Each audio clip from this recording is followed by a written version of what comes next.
Hello, my name is Francesca Calvosa, and in this video I'm going to talk to you about my story called The Journal that I wrote for my advanced writing class.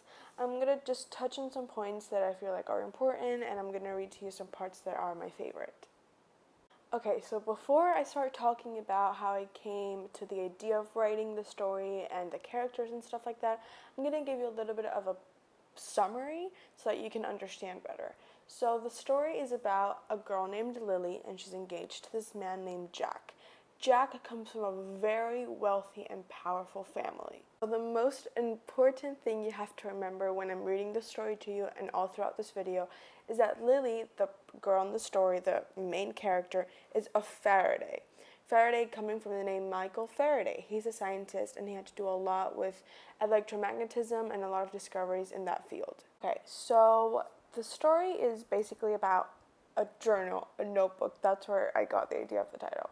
So the story is about Lily, and she's put in a position where she's asked to steal this notebook from Jack's family, from his fiance's family, on an exposition that Jack's family hosts each year. She's asked to steal this notebook because inside of the notebook is information that can damage her family. So she's asked to choose between her two families because Jack, she considers him her family too. So of course she does not want to let down her blood-related family, but she does not want to damage and break that relationship between her and Jack. So before writing this story, I knew that I wanted to do a romance-inspired story, but I didn't want to focus it only on that. I wanted to put some adventure, and I knew that I wanted to put my character in a place where he or she needed to make this big decision. One of the problems that, not really a problem, but one of the obstacles that I faced while writing this story was that I really wanted to include a lot of the character's feelings. I wanted to make it seem like you knew the character, but I didn't want to get so caught up in that because I really wanted to include events and all that dialogue. I wanted to make it seem like a journal. I wanted to make it seem like she was telling the story to you.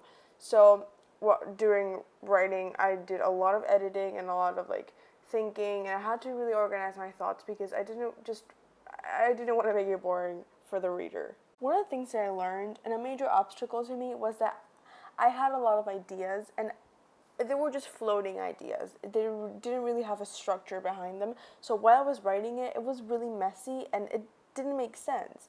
So I had to edit a lot, as I said before, and get a lot of feedback as well. So one thing that I had to know from the beginning, and was really important to me all throughout this writing process, was knowing that I had to leave my story at a point where the next person or my partner would take it and make it their own. I really had to leave it as an open ending. It took me about a week or a week and a half to finish the story. What I did was that I wrote about 1 or 2 paragraphs per day, sometimes even more. But where I really set out myself to do was at least to write every single day, whatever came to mind. If it was just 1 or 2 sentences or maybe 5 paragraphs, it didn't really matter as long as I made progress. Right now I'm going to read to you the part where her mom tells her that she needs to steal the notebook. "Well, there is something I need to tell you," she responded with a look in her eyes that I've never witnessed before in my 24 years of knowing her. "Do you remember I told you where the name Faraday came from?" she asked, and my answer was obviously yes, because she told us that story multiple times when me and my brother were growing up. "Yes, he told Wesley and I that a long time ago, great-great-great-grandmother Anne was in a secret relationship with our great-great-great-grandfather Michael Faraday and had a great-great-grandfather James, and so on." I was confused because she rarely brought that up since my father passed away 5 years ago. Wesley was now the only male Faraday left in the family. "Pumpkin, there's a problem." I knew it was serious because she only calls me Pumpkin when the problem is big. "Mom, you're scaring me. What is it?" I said, and the words that left her mouth after that left me in shock. "We need you to steal great-great-grandfather's notebook from the exposition." "I'm sorry, what?" "I don't know who's we, but I need you to explain to me right now why you're asking me to do such thing." I was angry and sad, and she could tell, but that didn't stop her. "Lily, what I'm about to say to you is something that you cannot tell anyone other than us Faradays, meaning you do not tell Jack. You hear me?" She was serious about what she was saying, And trust me, my mom is hardly ever serious. Whispering so no one around us could hear, she explained that to me that inside the notebook was precious information about Michael Faraday's secret involvement in a project that he wasn't supposed to be in, and only family members could read. She didn't mention exactly what type of information was in it, but she was asking me to steal it. I guess it was extremely valuable. The notebook is sealed. That's how the Reynolds preserve the things before the exposition, so no one knows what's in it yet. Once they open it, we're doomed. So right now I'm going to read to you the part where my character decides that she is going to steal the notebook and is telling her mom. My mom's face kept flashing before me every time Jack mentioned the exposition. I want to help her and my family. They mean the world to me, but so does Jack. That's the worst part. My phone rang at 10:27 p.m. and I saw my mom's name appear on the screen. Amelia Faraday. I hesitated, but I decided to take the call. Hello? I asked, praying that she dialed my number by accident and we wouldn't have to talk about earlier. Hello, Lily. I'm so sorry I'm calling this late. I need to talk to you about, well, you know what. I ran to the pantry and locked the door so no one around us could enter or hear what was happening. Yes, I do know. What do you need? I tried my best to sound annoyed so I could make her uncomfortable enough to end the phone call. Sweetie, I need you to make a decision. I know I said I would give you time, but we're running out of it.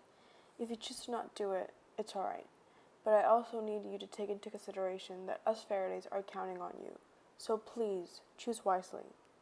100 million thoughts were going through my head. If I do it, I'm committing a crime. But if I don't, there's a really big possibility that my family could fall apart and take me down with it. I'm doing it. Those words came out of my mouth like a race car after it hears a whistle. Fast and unaware of what is to come. The only thing I could hear on the other line was silence. I knew my mom was as in shock as I was. I dared to say a bit more. Okay, I will send it right now. Send it? What was she talking about? In less than a minute, my mom sends me in detail a precise booklet with instructions to everything that I have to do to get the notebook.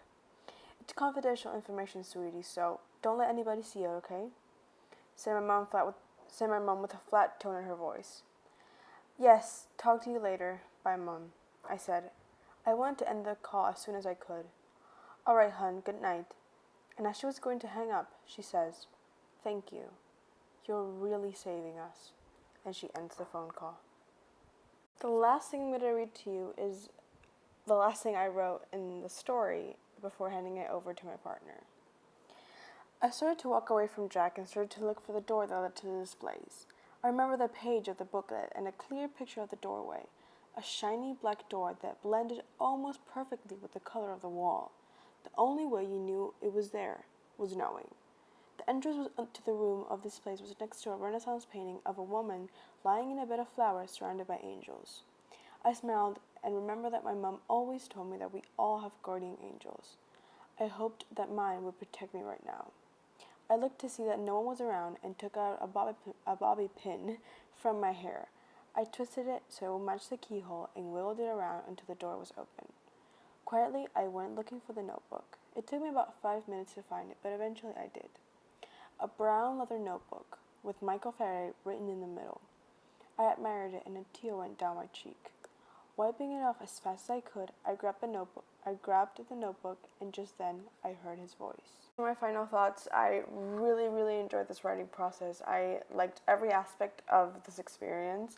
I actually discovered that I like writing, and I've been trying to also write another story. So thank you so much for listening to my reading and for listening to this video. I hope you have a great day. Bye.